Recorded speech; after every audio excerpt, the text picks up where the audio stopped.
교수님. 네. 이제 하반기에 어떻게 보면은 가을 학기 공개대학 시작 전에 여름 특강 두 번을 동인에 이제 하반기 첫 행사로 시작합니다. 그래서 오늘 8월 11일 이렇게 김영호 배다 교수님께서 러시아 이콘 혹시 서소문 성지에서 보신 적 있으세요? 저는 마지막 날 문 닫는 날 가서 봤습니다. 그래서 기억이 나는데 그래서 우리 러시아 이콘하면 이제 동방정교회 러시아 이콘이 가장 유명한데요. 그것을 이제 직접 이렇게 기획하셔서 그렇게 전쟁 전에 시작된 걸로 알고 있어요. 그래서 그렇게 해서 우리가 구경할 수 있었는데요. 하여튼 오늘 그렇게 첫 번째 특강이 있고 두 주 후에 8월 25일 날 김대건 성인 전기 나온 거 아시죠?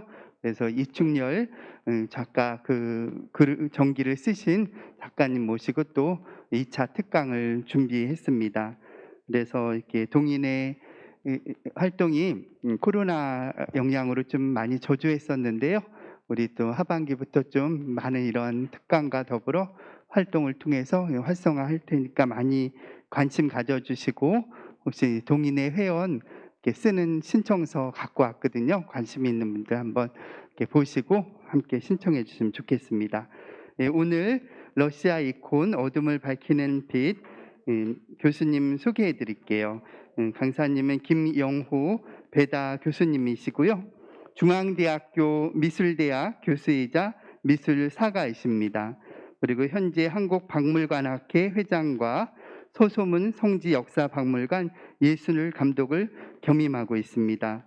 제주 출신이시고요. 파리에서 공부하셨어요. 지금 분당 마테오 성당 다니고 계시고요. 굉장히 수상 경력도 많은데 그러한 것들은 생략하고 최근에 과거에 책 내신 것을 중보하셔서 최근에 나온 책 저한테 오늘 선물해 주셨어요. 우주를 조각하다 문신의 예술세계. 문신이라고 하는 그 올림픽 공원의 아주 긴 그 기념 저는 예술 쪽을 잘 몰라서 이름도 모르겠는데 그거 조각가로 유명하신 분인데 올해 탄생 100년 맞이해서 이렇게 중복판으로 이렇게 책을 내셨습니다. 문신 우주를 조각하다 한 권씩 드릴 수는 없고 이렇게 관심 있는 분들 한번 보시면 좋을 것 같습니다. 그래서 오늘 김영호 배다 교수님 1시간 20분 전후로 해서 이렇게 좋은 강의 부탁드리고자 합니다. 교수님 모시겠습니다. 방금 조한근 신부님으로부터 소개받은 김영호 배다 교수입니다. 현재 중앙대학교에서 재직하고 있고요. 서소문 성지역사박물관에서 예술감독으로 봉사를 하고 있습니다. 오늘 그 한국교회사에서 마련한 연구 동인의 여름 특강, 이 소중한 기회를 통해서 여러분들과 만나 뵙게 돼서 감사드리고 이 귀한 시간 좋은 결실로 나눔이 있으면 좋을 것 같습니다. 저에게 오늘 이제 주어진 화두는 러시아 이콘 어둠을 밝히는 빛. 사실 이게 전시회의 제목이거든요. 그래서 지난 2019년 6월에 서소문 성지역사박물관이 개관을 하고 그 개관을 기념하는 2주년째부터 특별기획전을 준비해 오고 있습니다. 그래서 그 기획전의 일환으로 마련한 것이 러시아 이콘 어둠을 밝히는 빛이라는 전시회가 되겠습니다.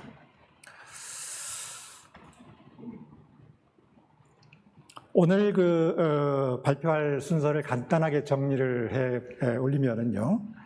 우선 이 전시에 대한 전반적인 소개를 간단하게 드리고 그리고 두 개의 박물관을 소개를 해 올리겠습니다.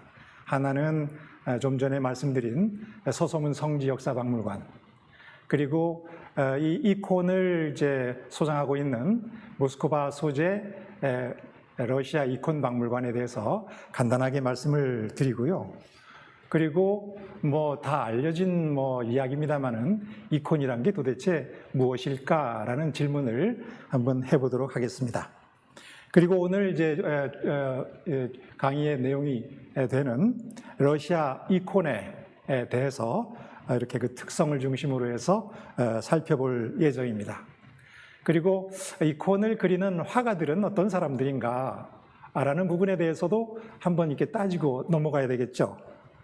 그리고 마지막으로 러시아 이콘의 역사, 즉 전시회를 어떻게 디자인하고 펼쳐냈는지를 설명을 드릴 텐데요. 세 개의 이렇게 마디로 정리를 해봤습니다. 황금기라고 불리우는 15세기에 16세기의 이콘, 그리고 전환기로 불리는 17세기의 러시아 이콘, 그리고 18세기에서 19세기까지 대중화 시기로 불리우는 이 시기의 이콘, 이렇게 세 가지의 카테고리로 구분을 해서 러시아 이콘이 서방교회의 이콘들하고 어떻게 다른지, 또 이콘이라는 게 근본적으로 어떤 그 기능과 어떤 역할을 갖고 있는 것인지에 대해서 살펴보는 이런 시간을 갖도록 하겠습니다. 우선 간단하게 러시아 이콘 어둠을 밝히는 빛이라는 전시회에 대해서 소개를 해드리면요. 서소문 성지역사박물관이 모스크바에 있는 러시아 이콘 박물관과 협력해서 마련한 특별기획전이다, 이렇게 생각하시면 좋을 것 같습니다. 전시기간은 지난 2021년에서 22년 2월까지 4개월간 이미 전시가 진행이 된 바가 있고요. 그리고 15세기에서 19세기까지의 약 400여 년 동안 러시아에서 제작된 이콘들을 집중적으로 소개를 하는 전시였습니다. 출품작들의 숫자는 이콘 그림 57점, 그리고 조각도 포함해서 9점을 갖고 왔고요. 그리고 성물 14점을 포함해서 모두 80점의 유물들을 이번에 전시를 했습니다. 전시 구성은 러시아 이콘을 시대별로 이렇게 세 개 카테고리로 정리를 했고, 또 이콘 하면은 주제가 아무래도 그리스도, 성모, 그리고 이제 유인들, 그리고 이제 성자들, 뭐 이런 성인들을 이제 일화로 담아내는 이런 내용들이기 때문에 그 부분을 좀 강조를 해봤습니다. 그리고 마지막으로 성화벽과 성소를 일단 재현을 해놨습니다. 상호 교류회 30주년을 계기로 해서 이 전시회가 준비가 됐고요. 서방 캐톨릭과 동방정교회는 하나의 원천을 둔 그런 그 문화적 현상이라고 생각을 하고, 이콘에 깃들여 있는 보편적 진리 속에서 그리스도의 공동체가 하나임을 재확인하는 이러한 그 취지에서 이번 전시를 마련을 했다고 생각하시면 좋을 것 같습니다. 지금 러시아하고 이제 우리나라의 상황이 좋지가 않죠. 러시아가 우크라이나를 침공을 하면서 전쟁이 시작되어서 우리나라하고 지금 그 관계가 나빠져 있긴 합니다만은, 이럴 때일수록 특정 정치 세력의 벽을 넘어서 평화를 지향하는 한국과 러시아의 종교인들 그리고 예술가들의 관심이 더 필요한 시기다, 이렇게 생각이 됩니다. 그리고 특히 종교활동과 문화 교류 활동이 그쳐서는 대안이 없다라는 생각이 들기도 합니다. 이런 점에서 이번 전시회와 관련된 이런 그 전시 행사, 그리고 오늘과 같은 이런 그 특강은 매우 중요한 나름대로 의미를 갖고 있는 게 아닌가 하는 생각을 해보게 됩니다. 서소문 성지역사박물관은 한국 최대의 순교 성지, 이 자리에서 성인 103위 성인 중에서 44분이 배출됐고요. 그리고 123명의 복자 중에서 27분이 배출된 그야말로 우리나라의 최대 순교 성지가 바로 이 서소문 성지역사박물관이 자리 잡고 있는 이 서소문 공원입니다. 한국천주교 서울대교구가 운영하고 있고요. 이 보편적 진리를 추구하는 복합 문화 공간으로서의 지향점을 내세우고 있습니다. 특정 종교라든가 특정 어떤 그 단체의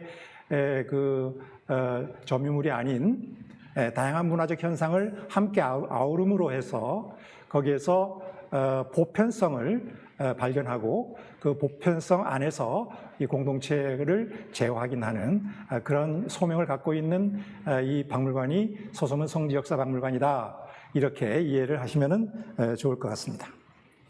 이 박물관의 상설 전시실에는 19세기 중반 이후에, 즉 사상사적 전환기라고 불리우는 이 시기에 생산된 이 서지류들, 종이 책들로부터 지도라든가 뭐 그림들, 이런 것들이 중심적으로 전시가 되고 있는 이런 공간이고요. 박물관임에도 불구하고 미술위원회와 예술감독을 이제 설치를 해서 매년 대형 특별기획전과 초대 개인전들을 개최를 하고 있습니다. 그러니까 박물관이면서도 이제 동시대 미술을 소개하는 미술관으로서의 기능도 함께 하고 있는 이런 공간이다, 이렇게 생각을 하시면 좋을 것 같습니다. 그래서 살아있는 이 미술 문화를 소통하는 그런 공간이 서소문 성지역사박물관이다, 이렇게 이해를 하시면 좋을 것 같습니다. 개관 2주년 기념을 이제 맞아서 2주년을 기념하면서 이제 본격적인 특별 기획전을 이제 설계를 하고, 첫 번째 특별 기획전을 이제 개최를 했거든요. 두 번째 기획전이 지금 소개해드린 러시아 이콘전이고, 첫 번째 기획전이 무엇인지 아세요? 지금 보시는 것처럼 개관 2주년 기념 특별 기획전은 현대 불교 미술전 공이라는 주제로 열린 이런 전시회였습니다. 그래서 천주교와 불교의 경계를 넘어서 더불어 행복한 세상을 꿈꾸다라는 이런 기사를 이끌어낸 그런 전시였습니다. 그래서 화엄사의 국보 불화예요. 그것도 이제 성화죠. 이콘이라고 볼 수 있죠. 불교계의 이콘. 대표적인 이제 이콘이기 때문에 국보의 그 명칭을 이제 받고 있는 그 유물인데요. 310호, 탱화라고 부르죠. 높이가 자그마치 12m하고 폭이 8m가 되는 이 작품 한 점을 이 서소문 성지역사박물관의 이 전시실 보시죠. 여기다가 이제 그 전시를 하고 수냐타 공이라는 주제를 현대미술 작가들에게 이렇게 제시를 하고, 그거에 부합하는 다양한 경향의 현대미술 작품들을 함께 전시했던 그런 전시회였습니다. 그래서 박물관이 가지고 있는 이제 정체성을 이제 곧바로 드러내는 그런 아름다운 행사였다라는 평가를 받았고요. 그리고 이제 그 두 번째 전시가 지금 오늘 소개시켜드리는 러시아 이콘 어둠을 밝히는 빛이라고 보시면 될 것 같습니다. 러시아 이콘 박물관은 2006년에 미하일 아브라모프라는 분이 이제 건립한, 모스크바에서는 처음으로, 그리고 러시아에서 두 번째로 설립된 이런 박물관인데, 사립 박물관으로 알려져 있죠. 약 5천여 점의 유물들을 소장하고 있는데, 비잔틴 이콘을 비롯해서 러시아 각지의 이콘들, 특히 로마노프가에서 소장했던 이콘들이 주를 이루고 있다.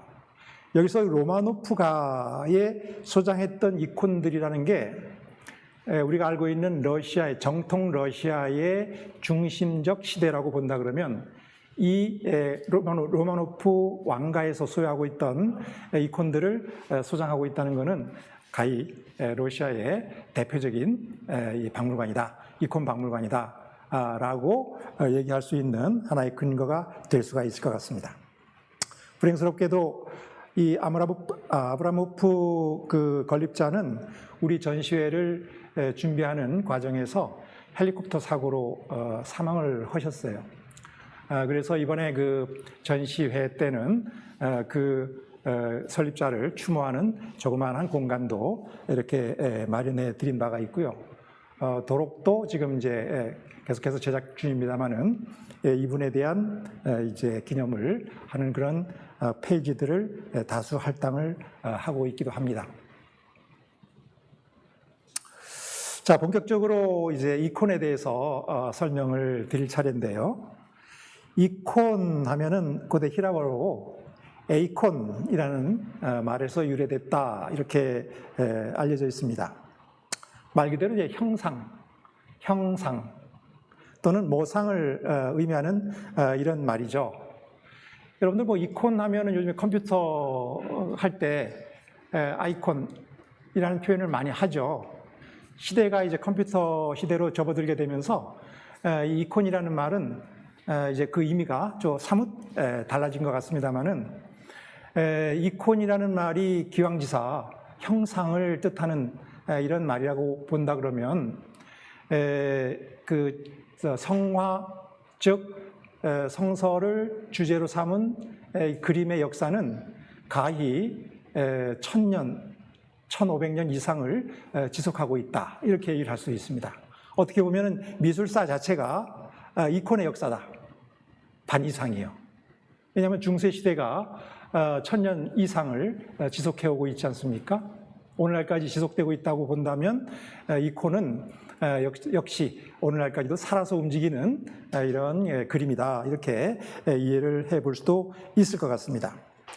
이 이콘은 그래서 기독교 시대 초기 그리스도교 시대로부터 시작이 됐다라고 당연히 말씀을 드릴 수가 있죠. 우리가 일명 얘기할 때 중세라고 얘기하잖아요. 중세는 커다랗게 한 4가지의 이제 그 마디로 구분이 되는데 뭐 다 알고 있는 내용 아닙니까? 초기 그리스도교 시대, 그리고 콘스탄티누스 대제가 로마의 이제 공인 종교로 그리스도교를 선포를 하고, 그리고 비잔티움, 지금 이제 이스탄불이죠. 이스탄불로 천도를 하고 그 이후에 전개되는 시대, 약 1000년 정도의 시대를 비잔틴이라고 부르죠. 그리고 이제 다시 서구 쪽으로 들어와서 9세기, 10세기 정도가 되기 시작하면 우리가 알고 있는 로마네스크 양식이 나타나고요. 그리고 뭐 노트르담 대성당이라든가 뭐 어마어마한 그 성전의 대성전의 시대라고 알려진 고딕 시대가 그 대를 잇게 되죠. 그래서 이 4개의 카테고리를 우리는 일반적으로 중세다 이렇게 얘기를 하고 있습니다. 이 중세라는 말은 이 평자에 따라 가지고 굉장히 다른 그런 의미를 갖고 있는 것 같아요. 그러니까 서구의 그 합리적 고전주의자들이 입장에서 봤을 때는 암흑의 시대다 이렇게 얘기를 하잖아요. 중세는 암흑의 시대다. 그런데 종교사의 맥락에서 봤을 때는 중세야말로 은총의 시대다, 황금 시대다 이렇게 얘기를 할 수가 있겠습니다. 왜냐하면 그 당시에 그 유물들이 지금 그 황금 시대의 역사를 그대로 증거해주고 있지 않습니까? 로마나 프랑스나 뭐 그 인근에 있는 나라들, 독일이나 이 나라들이 전부가 다 관광지를 비롯한 명소들을 보면 전부 중세 시대의 이런 유물들로 나름대로 살림을 꾸려나가고 있는 이런 나라들 아니겠습니까? 이런 측면에서 봤을 때의 중세를 어둠 시대라고 본다는 것은 다소 어긋난 이런 표현이 아닌가 하는 생각을 해보기도 합니다. 이 그 중세의 1000년 이상을 지속했던 이콘은 보이지 않는 세계에 다가서려는 신앙의 표현이자 다른 한편으로 생각하면 전교의 수단이었죠. 문맹이 90% 이상이 였던 시대가 바로 이 시대였다고 본다 그러면 납득이 가시겠죠. 그래서 빅토르 유고 같은 이런 그 문호는 노트르담 대성당을 바라보면서 이렇게 표현하죠. 돌로 된 성서다. 성당 외벽과 내벽이 온통 조각들과 그림들로 채워져 있어서 한편에 그 완결판, 구약과 신약의 완결판을 보는 것 같다. 뭐 이런 표현으로서 돌로 된 성서라고 표현을 했던 것 같습니다. 그래서 성서의 내용을 그림으로 읽히게 하는 전교의 수단으로서 활용되었던 것이 바로 이콘이다. 이렇게 얘기를 할 수도 있겠죠. 비잔틴은 좀 전에 말씀드렸듯이 서양의 역사 중에서 아마 이게 가장 큰 사건이 아니었을까 생각이 되는데 기원 후 313년의 일이었죠.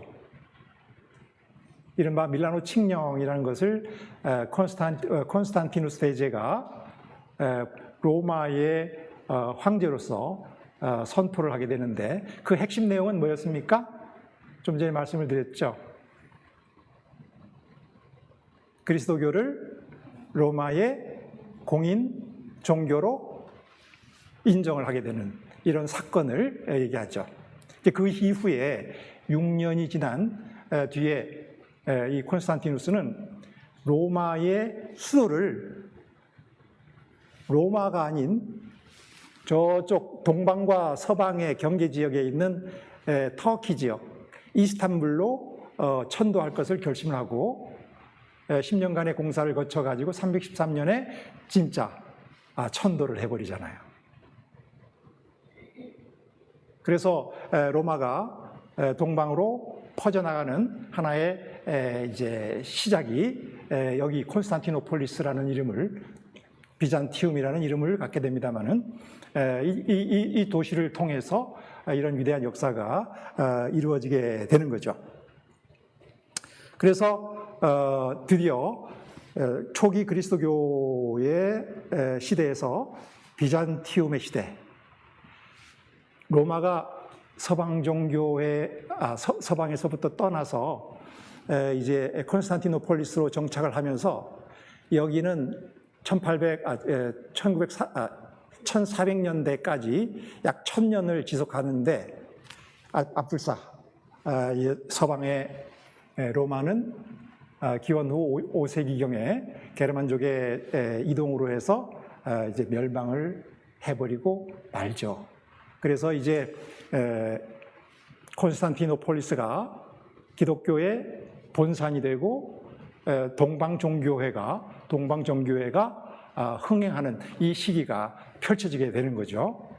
그래서 일반적인 이제 그 명칭으로는 형상, 모상을 뜻하는 말이 이콘이었지만 이것이 성화, 성조각을 의미하는 말로 정착이 되기 시작한 것은 어찌 보면 러시아의 동방종교에서부터 시작된 것이다. 이렇게 평가를 하는 학자도 있습니다.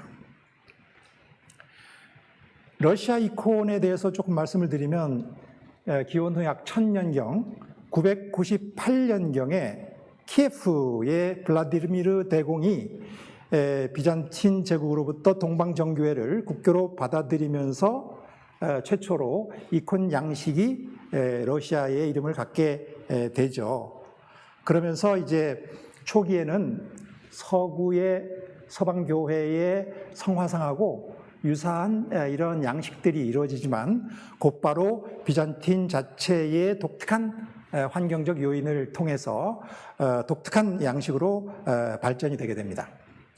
오늘 이제 여러분들께 좀 이따가 이제 작품을 통해서 감상을 하시겠지만 러시아 이콘의 특성은 첫 번째, 형태가 왜곡돼 있다는 거예요. 두 번째는 원근법을 사용하고 있는데 이게 역원근법이라는 거예요. 흥미로운 부분입니다. 세 번째는 이미지가 중첩되거나 병렬, 이렇게 나열되어 있는 이런 그 특성들을 가지고 있습니다. 이런 특성은 중세 이콘 전반에 나타나는 특징이기도 하지만 러시아 이콘이 그 지역이 고유한 환경적 요인을 갖게 되면서 독자적인 양식을 취하게 되는 이런 일들이 벌어지게 되거든요. 그러니까 우리는 여러분들 중에서 이제 러시아 이콘에 대해서 좀 아시는 분들은, 사전에 공부하신 분들은 서방 이콘하고 동방정교회 이콘, 특히 러시아 이콘하고 어떤 차이가 있는지를 한번 조사해 보는 것이 오늘 이제 강의를 들으시면서 눈여겨 보실 그런 부분이고요. 그렇지 않으신 분들은 도대체 이콘이라는 이제 그 하나의 양식이 어떠한 특징을 갖고 있는지 한번 총체적으로 살펴보는 것도 이번 그 강의에서 얻을 수 있는 소중한 결실이 아닐까, 이런 생각을 해보게 됩니다. 러시아 예술의 특징, 과연 무엇일까요? 일반적으로 러시아, 문학, 음악, 무용, 영화, 미술, 러시아를 거치지 않고 역사가 전개된 게 없죠. 19세기 후반에서 20세기 초반, 이때에 우리한테 소개되는 위대한 문학, 소설, 시, 러시아를 빼놓고 넘어갈 수가 없잖아요. 톨스토이. 제가 대학 다닐 때 버스를 이제 주로 타고 이발관을 이용을 하게 되는데, 푸시킨의 그 식기가 반듯하게 시골의 이발관마다 걸려 있는 모습을 봤어요. 뭐라고요? 생활이 그대를 속일지라도 노하거나 슬퍼하지 말라. 아주 주옥 같은 아마 우리 시대의 청년들이 아마도 이 시기의 영향을 받지 않은 사람이 없을 것 같기도 해요. 그리고 그 이후에 죄와벌이니 무슨 인간에 대한 세계 질문이니, 인간은 무엇으로 사는가, 전쟁과 평화, 등등의 이런 그 명저들이 다 러시아 쪽에서 온 거 아닙니까? 이 러시아의 그 예술을 관통하고 있는 하나의 키워드가 뭘까? 그 하나의 키워드가 있다 그러면 그 키워드가 바로 러시아 이콘에도 나타나지 않을까? 이런 생각을 해볼 수가 있겠습니다. 이 키워드를 혹시 떠올릴 수 있는 분이 계신가요? 러시아 예술의 중심적인 키워드는 이거다.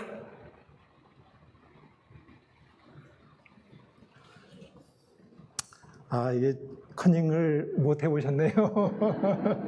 여기 답이 나와 있는데, 러시아에서의 특징이라 할 수 있는 것은 바로 리얼리즘. 여기다가 러시아를 붙이면 러시아 리얼리즘이라고 이름을 붙일 수가 있을 것 같아요. 치열한 삶을 반영하는 예술, 삶으로부터 연유된 예술, 이것이 러시아 예술이 내면에 흐르고 있는 독특한 특성이다. 이러한 특징이 러시아 이콘에서도 발견된다는 거죠. 그리고 러시아 미술, 문학, 무용, 음악, 영화 장르에서 나타나는 공통적인 요소 하나를 끄집어낸자 그러면 광활한 대지, 혹한의 겨울, 눈과 피의 나라라고 묘사되고 있는 이 러시아, 이 러시아의 환경을 대응하면서 살았던 그 러시아인들의 치열한 삶, 이것이 소설과 시와 문학과 그림과 영화에 오롯이 녹아 있다는 거 아니겠습니까? 그래서 이러한 특성들을 이제 한번 살펴보도록 할게요. 좀 전에 중세 이콘 전반에 나타나는 특징이 형태의 왜곡, 역원근법, 이미지 중첩과 병렬, 이렇게 말씀을 드렸죠. 자, 지금부터 그 특징을 작품을 통해서 살펴보도록 하겠습니다. 이 앞에 불은 소등이 되면은 더 깨끗하게 작품을 감상할 수 있을 것 같은데 좀 부탁드릴게요. 우선 그 형태를 왜곡한다는 표현이, 여러분 보시다시피 그리스도가 화면의 중앙을 차지하고 있죠. 아마도 세례자 요한으로부터 세례를 받고 있는 모습이라는 것을 알 수가 있습니다. 근데 보시면은 뭔가 좀 이상하죠. 지금 이러한 작품들이 15세기에 제작이 된 그림인데요. 15세기면은 서구에서는 레오나르도 다빈치, 미켈란젤로, 라파엘로 이런 사람들이 아주 그냥 사진처럼 보이는 그 정확한 인체 표현을 시도했던 그런 실적을 거두었던 그런 시기였잖아요. 근데 러시아에서는 이렇게 인물의 형태가 왜소하게 또는 오른쪽에 보시면은 머리가 너무 비례가 안 맞죠. 마치 바로크 시대 아니 마니에리즘 시대에 그 작가들의 작품에서 나타나는 인물의 형태처럼 굉장히 그로테스크한 느낌마저도 드는 이러한 그 왜곡된 형태들을 가지고 있다. 인물을 묘사하면서도 이렇게 얼굴 보시면 눈과 코와 입의 비례가 전체 얼굴의 그 형태의 그 비례하고 잘 맞지가 않는 것 같아요. 어떻게 보면은 그 인간 같기도 하고, 어떻게 보면 무슨 나무 토막에 뭐 이렇게 흔적이 새겨져 있는 것과 같은 이러한 좀 기괴한 느낌마저도 일어나는 이런 모습들을 볼 수가 있습니다. 비잔틴 이콘과 비교를 해봤습니다.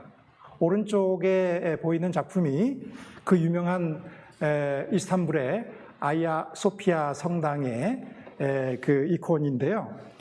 이거 제작된 연대는 이제 기원 후 약 5세기 경으로 추정을 하고 있습니다만은 이 작품에서 보이는 서구적인 어느 정도 이제 이 뭐랄까 비례가 갖춰져 있고 그렇죠. 모자이크임에도 불구하고 이 입체감, 볼륨감이 잘 표현되어 있는 모습을 볼 수가 있죠. 그러면서 전체적인 느낌이 어때요? 매우 안정적이면서 엄숙한 권위적인 이런 그 분위기를 보여주고 있다. 이렇게 표현을 할 수가 있을 것 같습니다. 그런데 왼쪽에 보이는 작품, 15세기의 대표적인 작품 중에 하나인데요. 만딜리온이라는 그 제목을 가진 작품이에요. 천위에 새겨진 예수님의 얼굴. 이걸 만딜리온이라고 그러거든요. 이 작품을 보시면 어떠세요?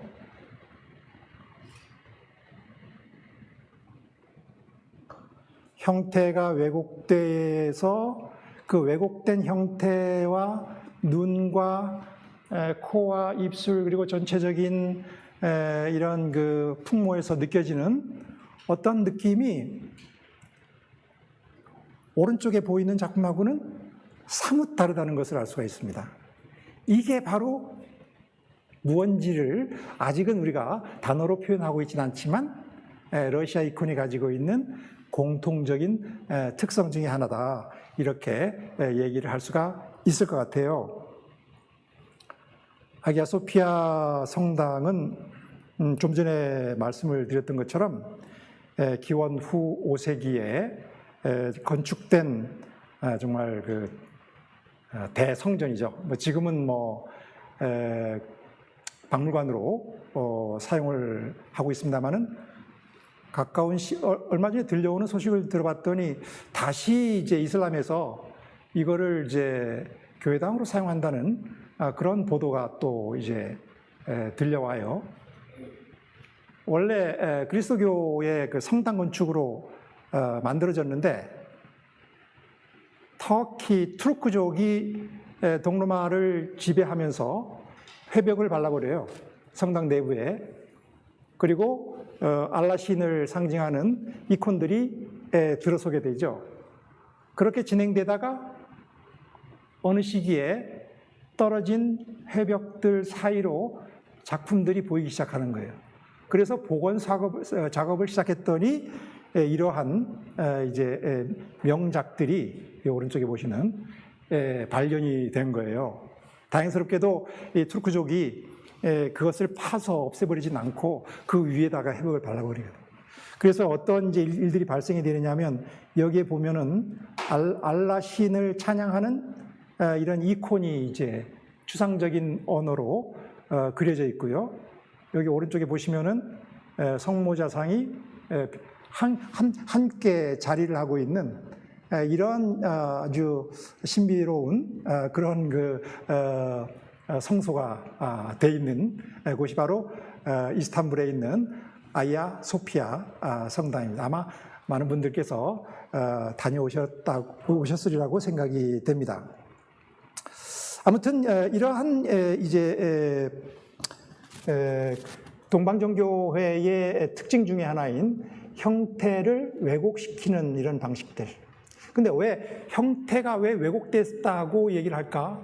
그 전에 고대 그리스 로마 시대의 조각상들 여러분 다 기억하시잖아요. 루블 박물관에 가 보시면은 누구예요? 밀로의 비너스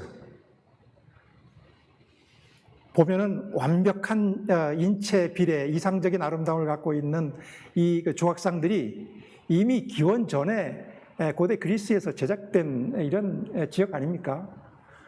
그런 것들을 기준으로 삼아서 이 중세 시대의 작품들, 이콘들을 바라보게 되면 이게 후퇴한 것이다라고 판단을 할 수도 있었을 것 같아요. 그 목표를 이제 생각하지 않고 합리적이고 이성적이고 이런 그 논리적인 수학적인 잣대로 분석을 해보면 이콘들은 전부 어둠의 시대의 생산물이다 이렇게 얘기할 수도 있죠. 그런 면들이 없지 않을 것 같습니다. 그런데 밀로의 비너스와 같은 이런 그 이상적인 아름다움을 갖고 있는 작품 앞에서 느껴지는 감동하고 인체를 왜곡시켜서 그려낸 작품 앞에서 느껴지는 감동하고는 차원이 달라요. 다르겠죠. 이성의 시대에서는 이쪽을 선호하겠지만 감성의 시대에서는 아마도 이렇게 어린아이가 그려놓은 것과 같은 낙서한 것과 같은 왜곡되어서 무엇이 강조가 된 이런 그림들 속에서 느껴지는 감동이 더 신비스러울 수도 있겠다는 생각을 해볼 수 있잖아요. 이것을 이제 목표로 삼은 게 바로 이콘화였다 이렇게 생각한다면 우리가 유치하게 그려진 그림이 형태의 왜곡을 이용한 그림이 결코 아니라는 사실을 우리가 스스로 인정하지 않을 수가 없다는 사실을 알게 될 것 같습니다. 두 번째 러시아 이콘의 특성, 역원근법이라고 그랬는데요. 이 역원근법이라는 것도 참 놀라운 이제 그 조형 방식이에요. 어디서 보시게 되느냐면 보세요. 요 뒤에 뭐 이상한 그 건물들이 보이죠. 그리고 예수님이 지금 이제 뉘어져 있는 요 관 모습을 보세요. 일반적으로 그 원근법을 적용하면 뒤쪽으로 갈수록 어때요? 작아지죠. 앞으로 올수록 커지잖아요. 이 사각형의 모습을 이렇게 여러분들한테 보이면은 이쪽의 면이 작아 보이고 이쪽의 면이 커 보이죠. 여러분들 쉽게 얘기해서 천정을 이렇게 보시면 선들이 지금 쭉쭉쭉쭉 그어져 있잖아요. 이 선들이 한 점으로 모이게 돼요. 그 점이 소실점이라 그러는데 이 소실점은 놀랍게도 나의 눈높이와 정확하게 일치가 됩니다. 그러니까 이 선들이 내가 향하는 방향의 반대편의 소실점을 향해서 모두가 다 집약이 되어 있어요. 이런 바라보기 방식을 그림으로 그리게 되면 이게 원근법을 적용한 그림이다. 이렇게 얘기를 하는 거예요. 어떤 효과가 나타날까요? 실제 눈으로 본 풍경이 2차원적인 평면 내에서 재현되는 느낌을 얻을 수가 있어요. 그러니까 인간이 바라본 시선이 이 원근법을 적용한 그림에 나타나 있다는 거죠. 그런데 역원근법을 사용했다는 말은 뭘까요? 여기 보시면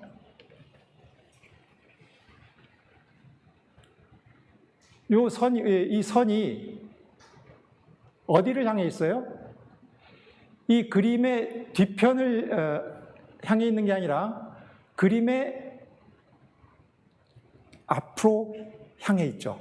자, 이건 어떤 이제 효과들을 만들어낼까요? 사물이 나를 향해 있다는 거예요. 내가 사물을 바라보는 게 아니고 사물이 나를 바라본다는 이런 느낌을 우리에게 제공을 하는 게 바로 이 역원근법의 비밀입니다. 그래서 안드레이 뉴블로프는 14세기, 15세기에 활동했던 러시아의 대표적인 이콘 화가인데요.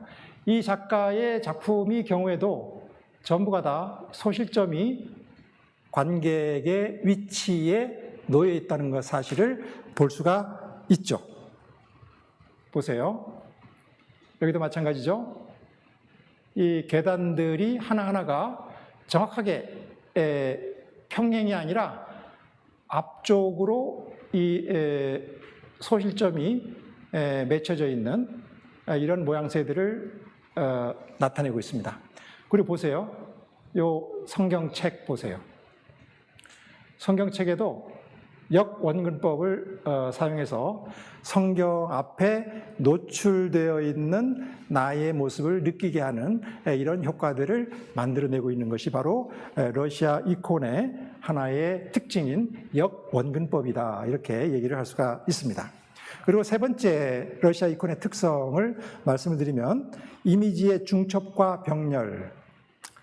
이미지의 중첩이라는 것은 이미지가 이렇게 겹쳐져 있다는 거죠. 이렇게 다닥다닥 붙어 있다는 거예요. 이미지가 많은 이제 사건들을 한 화면에 종합해내기 위한 하나의 방식이라고 볼 수가 있겠죠. 이거 여기도 중첩이 돼 있죠. 그런데 좀 전에 보셨던 원근법이 적용이 되고 있나요? 원근법을 적용시킨다 그러면 가까이에 있는 인물이 멀리에 자리 잡고 있는 인물에 비해서 크게 그려져야 될 거 아니에요. 그런데 그런 것들이 없습니다. 완전히 원근법이라는 것이 거의 무시되거나, 이것도 역시 역원근법이죠. 역원근법을 적용하는 이런 표현 방식들을 사용하고 있다는 겁니다. 그리고 병렬이라는 이제 그 형식은 이야기의 그 서술 방식이 이렇게 나눠 가지고 만화 형식으로 그려낸다는 거죠. 그러니까 이 병렬과 중첩의 방식은 어떠한 그 이야기를 담아내는 데 효과적이냐면 시간을 초월한 표현 방식이다.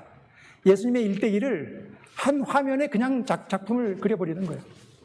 그리고 성모 마리아의 일대기를 탄생에서부터 이제 승천에까지 한 화면에 그냥 담아내버리는 거예요.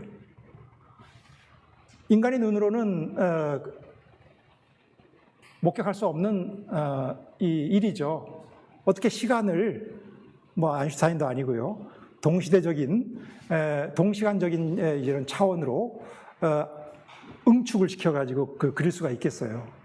이것을 실행하는 게 바로 이콘에 가지고 있는 가장 큰 특징 중에 하나다, 이렇게 이야기를 할 수가 있겠습니다. 이 왼쪽에 보이는 이 작품은 좀 전에 이제 만델리온이라는 그 말씀을 드렸는데, 그리지 않는 예수님의 얼굴, 손으로 그려지지 않는 예수님의 얼굴을 이제 그 둘러싼 기적 이야기들이 서방 종교에 또 이제 동방 종교에 나타나고 있는데요. 서방에서는 누구죠? 예수님의 얼굴을 천으로 아마포로 이렇게 닦았더니 예수님의 얼굴이 그대로 그 수건에 나타나게 되죠. 베로니카 맞습니까? 베로니카 성인의 기적.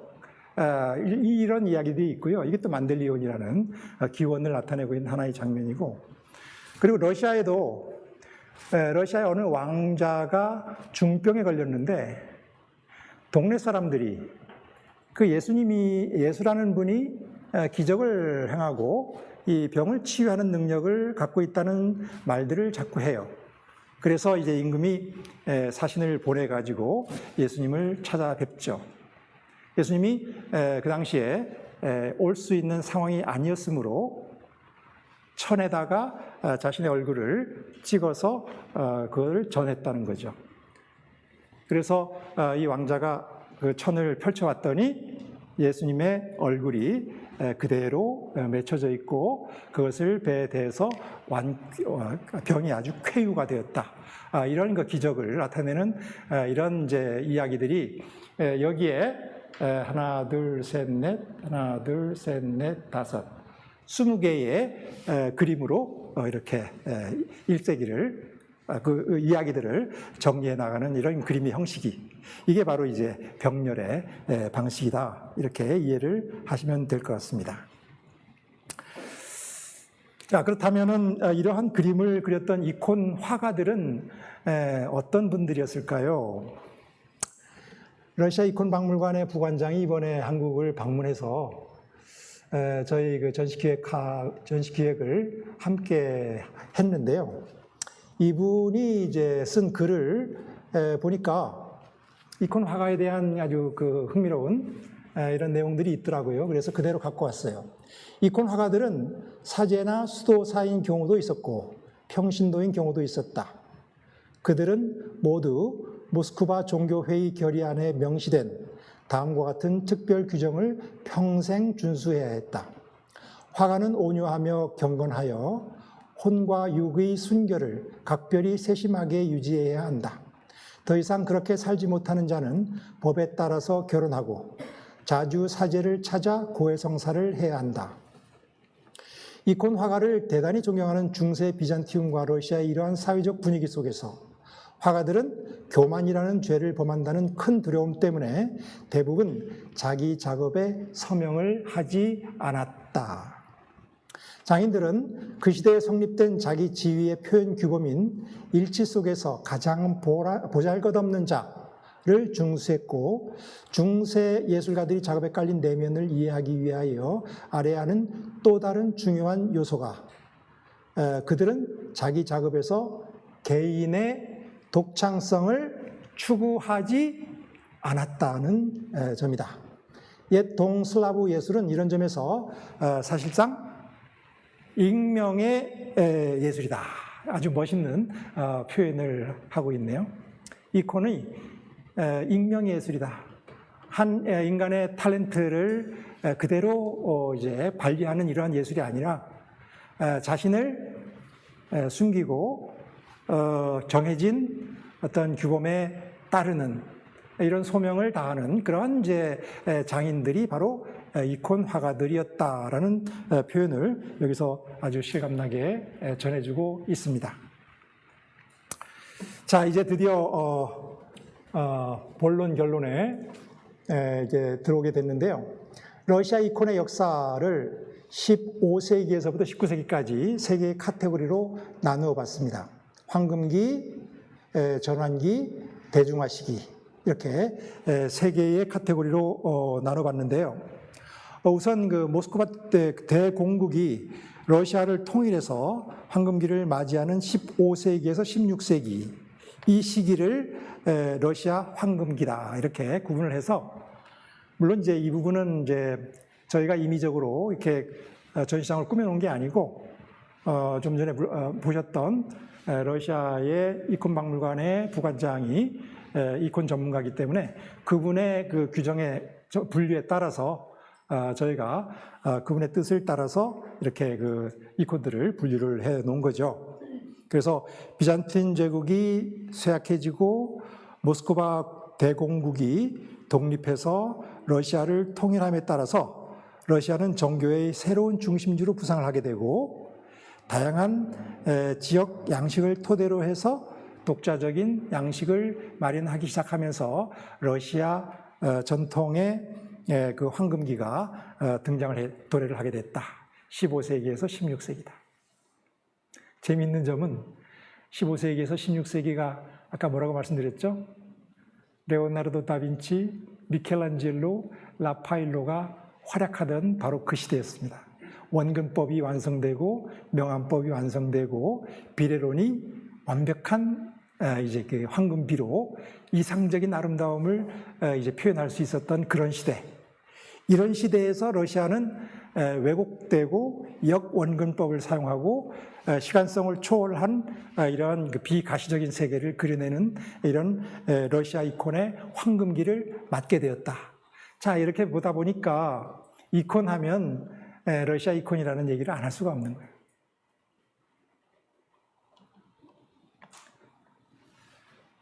러시아 이콘의 그 황금기가 15세기, 16세기라고 했지만 여러분들 그 러시아 책에 뒤져보면 그거보다 조금 더 앞선 시대에 러시아에서 지금 보물로 알려진 대표적인 이콘들이 소개가 되고 있음을 알 수가 있습니다.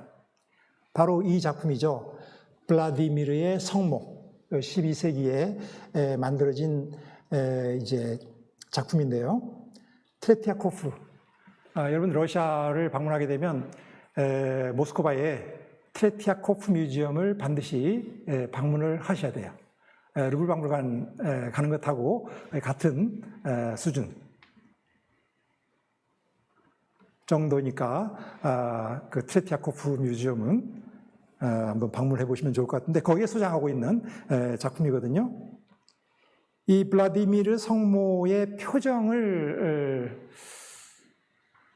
보시면 아주 뭐랄까요? 뭔가 기쁘진 않죠. 성모님이 아직도 어린 예수를 품에 안고 관객들을 향해서 이런 표정을 짓고 있을까요? 왜 그럴 것 같아요? 이 그림은 성모님이 이 이후에 벌어질 시간을 그대로 표정으로 드러내고 있기 때문이라는 것을 이제 나타내기 위한 이런 목적에서 그려졌다. 당연한 얘기가 되겠죠. 시간성을 초월한 표정, 그윽하면서 슬프고 심연에 빠져 있는 듯한 그러한 표정, 이것을 우리 그 관객들에게 전해주고 있어요. 그와는 대조적으로 어린 예수는 어머니에 대한 이 그 애정, 사랑을 담뿍 담은 이제 모습으로 볼을 엄마한테 비비고 있고요. 그리고 다른 이콘에서 좀처럼 볼 수 없는 요 부분 이게 뭐예요? 예수님이 손을 성모 마리아의 목 뒤쪽으로 해서 목을 움켜 끌어안고 있는 이런 장면이잖아요. 그래서 이제 이 예수님이 어머니에 대한 이런 사랑과 애정을 그대로 이제 드러내고 있는 이런 밀착된 아주 너무나 이제 밀착된 이런 관계들을 이제 드러내고 있는 이제 작품이라고 볼 수가 있을 것 같아요. 그래서 가히 러시아의 대표적인 이콘 중에 하나다. 러시아의 특징을 보여주는 대표적인 이콘의 특징 중에 하나다. 여기에 그렇게 이제 정리를 해놨어요. 밝은 색채, 형태의 왜곡, 사색적인 얼굴 표정, 화려하지만 관조적인 러시아 이콘의 리얼리즘적 특성을 그대로 드러내고 있다. 이렇게 정리를 해봤습니다. 여기에 다시 15세기의 대표적인 작품들이 이번에 우리 소개됐던 작품들이 소개가 되고 있는데요.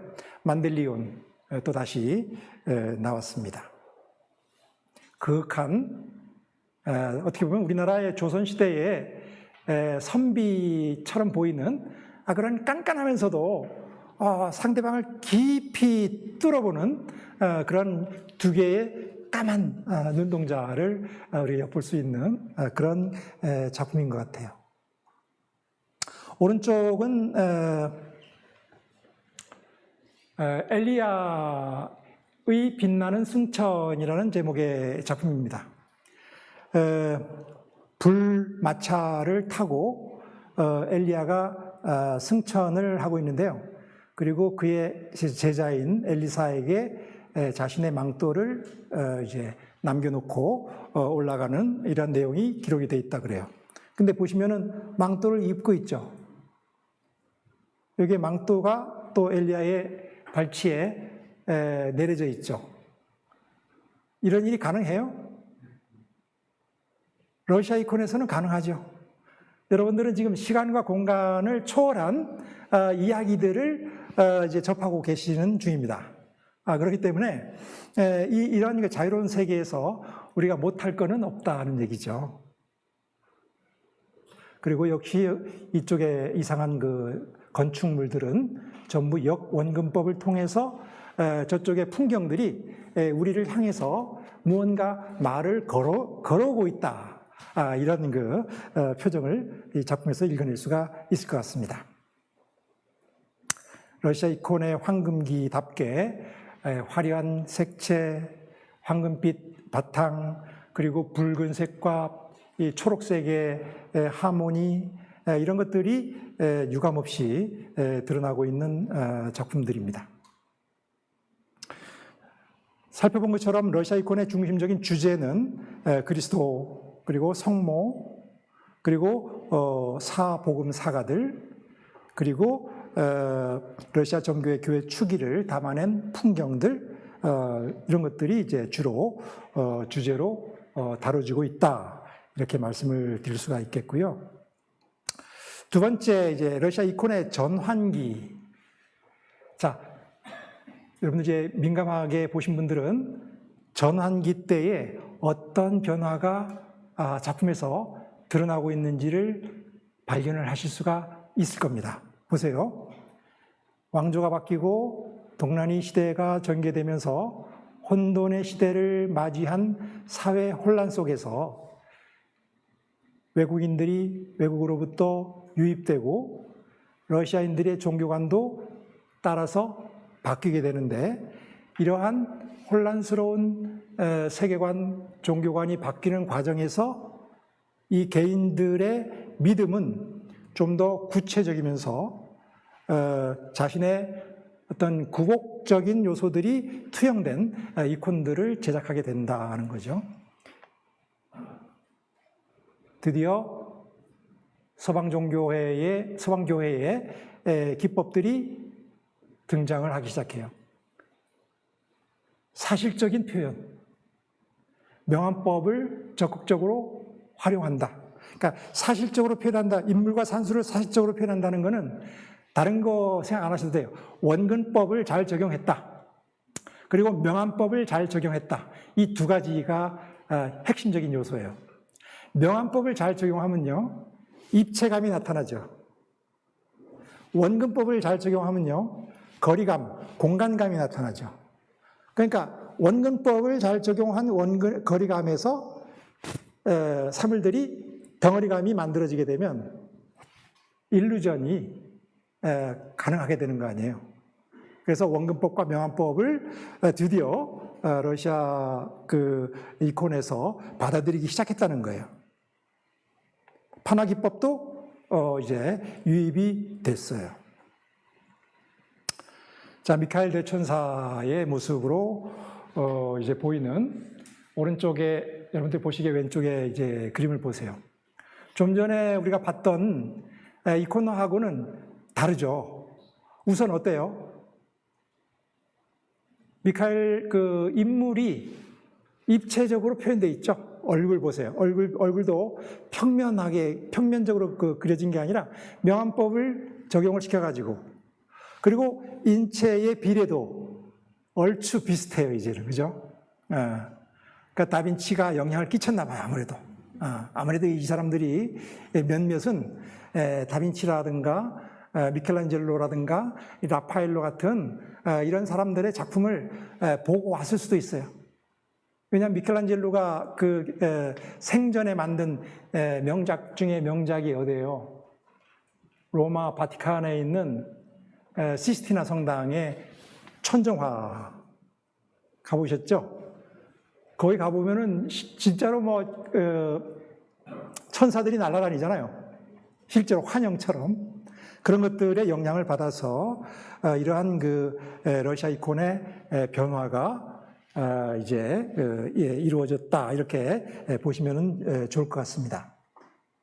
보세요.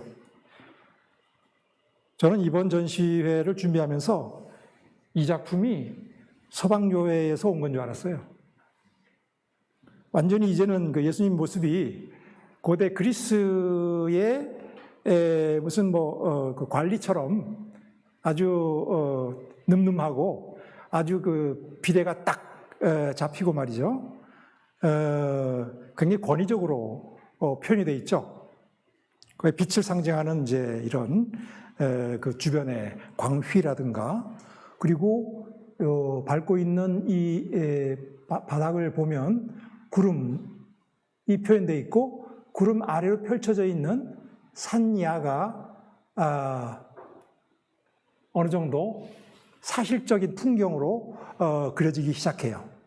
그리고 그 아래 다시 이제 자리 잡고 있는 또 다른 성인들이 모습들도 굉장히 구체적이면서 사실적으로 묘사가 되고 있다는 거죠.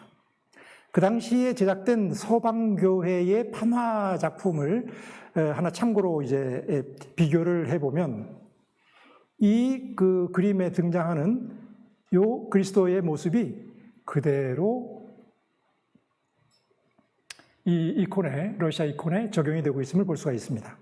그리고 전체적인 풍경 자체도 이 서방교회의 판화라든가 그림들로부터 영향을 받았다는 사실을 여기서 어렵지 않게 우리가 발견을 해낼 수가 있습니다. 요게 이제 15, 16세기에 제작된 러시아 이콘이고요. 요게 전환기 17세기에 제작된 이콘인데 여러분들 차이를 느낄 수가 있죠? 왼쪽 그림하고 오른쪽 그림하고. 오른쪽 그림은 인물 표현이 명암법과 원근법이 소홀히 돼 있죠. 그 대신에 이제 몸이 그냥 녹색 면, 붉은색 면으로 처리가 돼 있는 모습을 볼 수가 있는데 왼쪽에 보시면은 드디어 이제 덩어리감을 표현한 이런 그 인물들이 3차원적인 공간에 자리 잡고 있음을 알 수가 있죠. 이런 차이들을 15세기, 16세기의 작품들과 17세기의 작품들의 차이라고 얘기를 할 수가 있겠습니다. 여러분들은 어떤 게 더 마음에 드세요? 오른쪽, 왼쪽? 사실적인 게 좋다. 아니다. 이쪽 그 구성적인 게 좋다. 정확히 반반으로 지금 손을 들고 계신데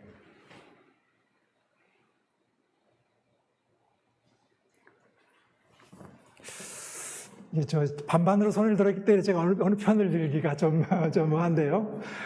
두 개 다 장점과 단점들이 다 있어요.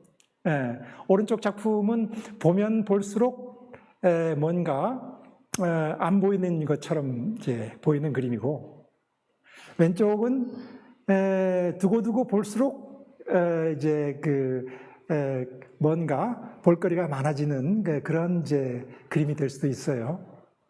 그렇지만 첫눈으로 탁 봤을 때 왼쪽 그림, 여러분 보시기 오른쪽은 너무 장식적이다. 이런 생각이 들고 주제가 잘 드러나지 않는다.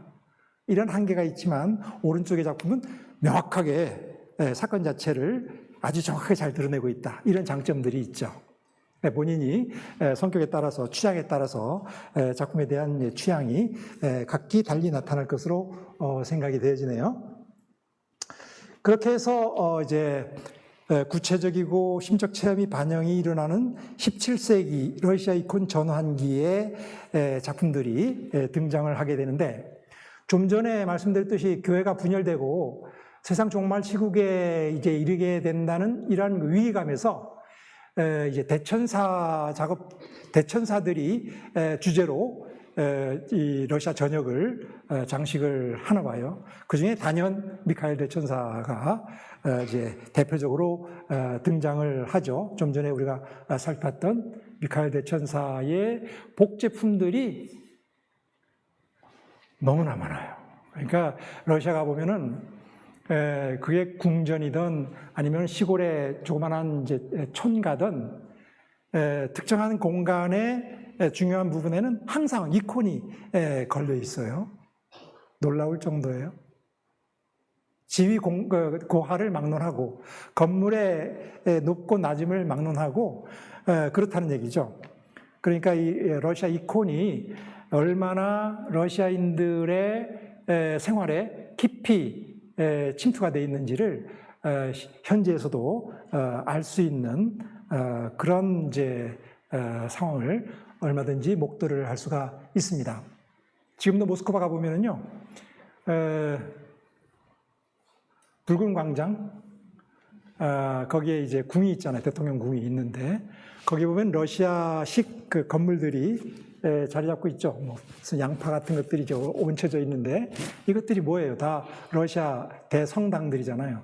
그 속에 들어가 보면은, 뭐, 이콘들이 뭐 대표적으로 자리 잡고 있잖아요. 그런 분위기가 모스크바의 중심의 이제 모습이다. 이렇게 이해를 하시면 그 영향력이 어느 정도인지를 확인할 수가 있다는 거죠. 그리고 이제 또 하나 특이한 점은 러시아 북쪽에서는 말사육 수성인 플루르와 라우르의 이콘이 굉장히 유명해요. 이번에 작품 우리가 갖고 와서 펼쳐봤더니 이 인물을 주제로 삼은 작품이 석점이나 되더라고요. 80점 중에서. 그냥 작품이 좋아가지고 선정해가지고 왔는데 봤더니 그거예요. 이 작품이죠. 그 중에 하나가. 여기에 이제 말사육 수호성인이 이제 플로르와 라우르의 은총을 내리는 그런 장면이에요.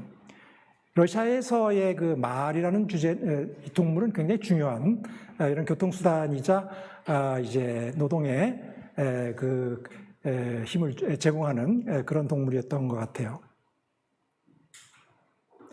현대미술에서도 러시아 그림들 보면 말들이 굉장히 많이 등장해요.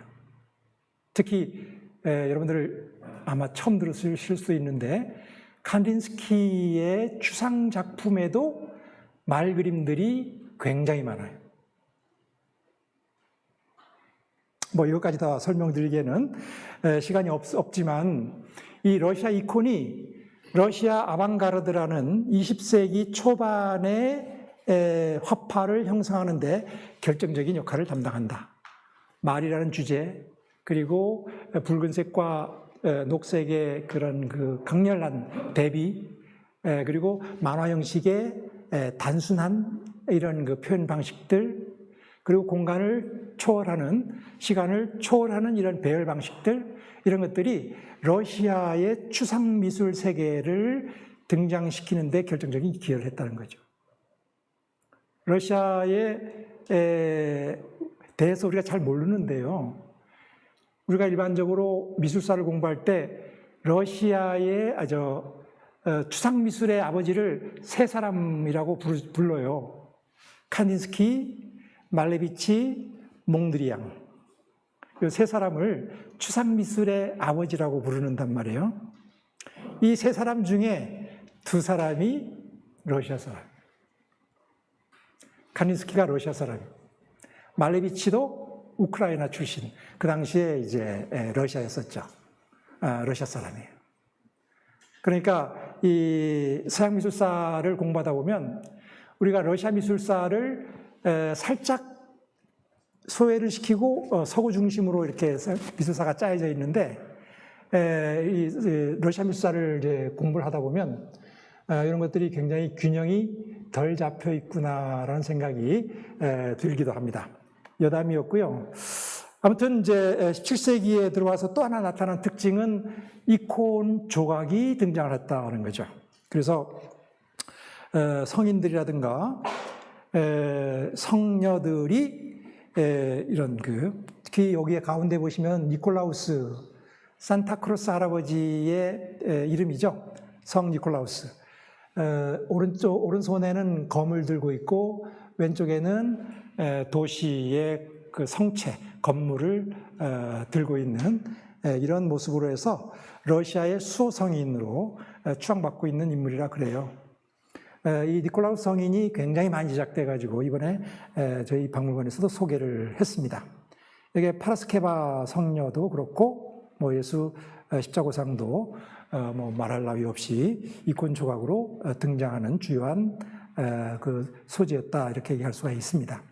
마지막으로 이제 18세기와 19세기에 이르게 되면은 이제 다양한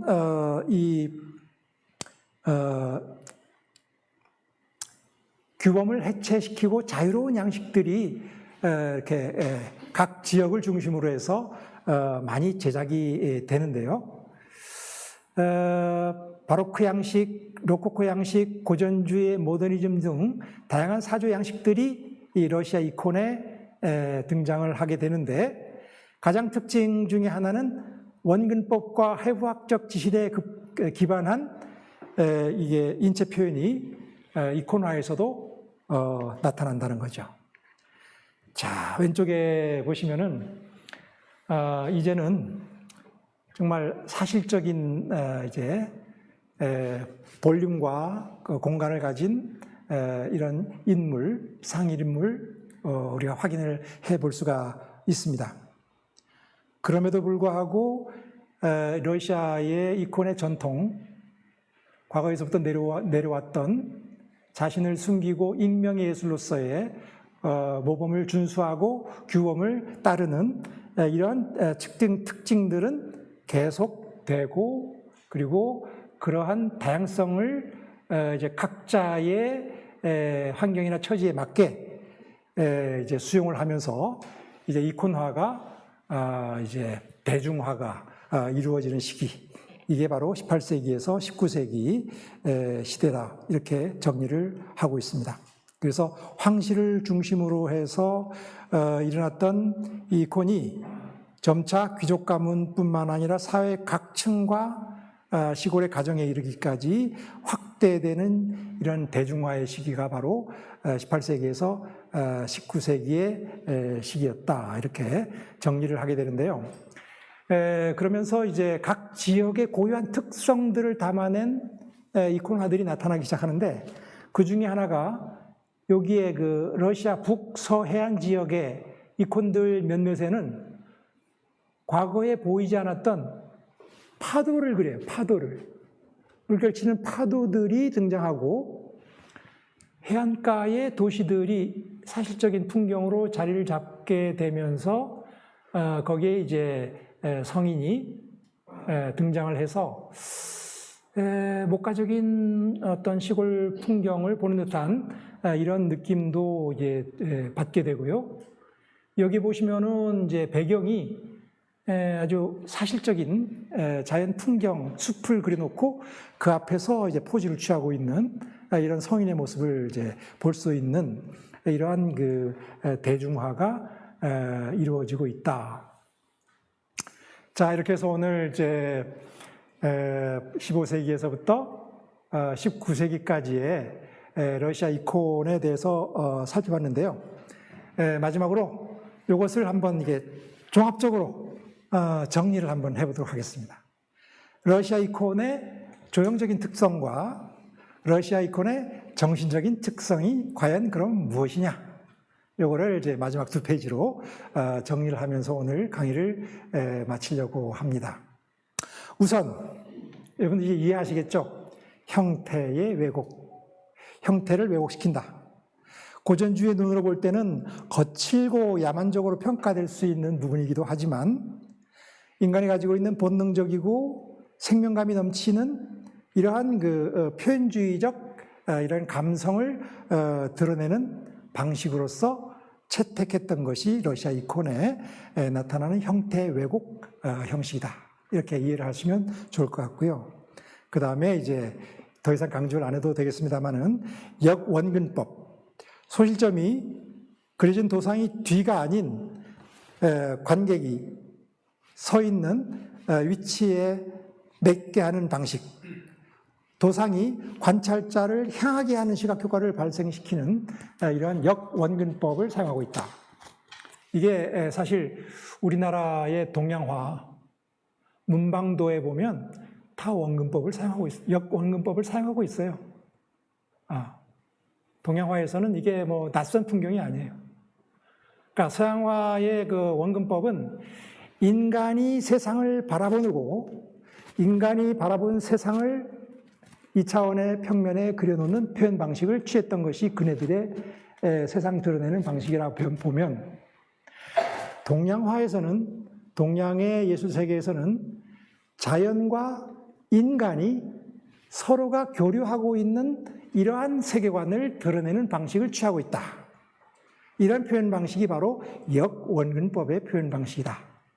이런 역원근법의 표현 방식을 아주 체계화시킨 것이 바로 러시아 이콘이다. 이렇게 정리를 할 수가 있습니다.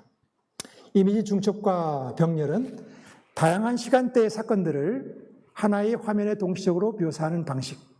뭐 14처를 보시면은 이게 14처를 한 화면에 그려놓으면 하나 병치를 시켜놓는다든가 이제 병렬을 시켜놓으면 이콘이 취하고 있는 방식을 우리가 따르는 것이라고 이해를 할 수 있겠죠. 그래서 이미지 중첩과 병렬은 또 다른 이콘의 그 특성이다. 그리고 금박 바탕의 적색과 청색 계열의 색을 사용하면서 아주 화려한 색채를 사용하고 있다. 19세기 이후에 지금도 이콘화들이 그려지고 있는데요. 최근에 러시아를 이제 다녀왔는데, 러시아 박물관을 가게 되면 이제 현대 이콘들이 소개가 돼요. 근데 너무너무 화려해. 지나칠 정도로 화려해. 온갖 보석들로 장식되고, 막 그냥 옛날에는 금 문을 발랐는데 지금은 아예 금을 발라놔가지고요. 참, 이래도 되는 건지. 아무튼 너무너무 화려한 그런 컬러 감각을 갖고 있는 것이 러시아 이콘에 나타나는 특징이다. 그리고 뭐 더할 말할 나위도 없이 후광, 신성과 절대를 상징하는 이런 그 장치죠. 그래서 주로 이제 성인에 국한해서 사용하고 있는 그런 이제 후광이 이 이콘에 나타나는 특징이라고 말씀을 드릴 수가 있습니다. 자, 그럼 마지막으로 러시아 이콘에 나타나는 정신성. 좀 전에 얘기했죠? 리얼리즘 정신. 러시아 이콘은 광활하고 척박한 땅을 일구면서 살아온 러시아인들의 치열한 삶을 그대로 반영하고 있다. 리얼리즘은 러시아의 미술의 일리아 레핀 같은 이런 작가, 문학의 톨스토이나 푸시킨, 그리고 음악의 차이콥스키, 무용의 디아길레프, 영화의 예이젠슈테인 같은 이런 그 작가들의 작품에 나타나는 공통적인 특성이다. 그래서 러시아 한마디로 러시아 예술을 규정하는 단 하나의 컨셉, 키워드를 찾자. 이렇게 질문하신다면 저는 두말할 나위 없이 러시아 리얼리즘이다 라고 말씀을 드릴 수가 있을 것 같습니다. 자, 이상으로 오늘 이콘에 대한 강의는 마치도록 하겠습니다. 경청해 주셔서 감사합니다.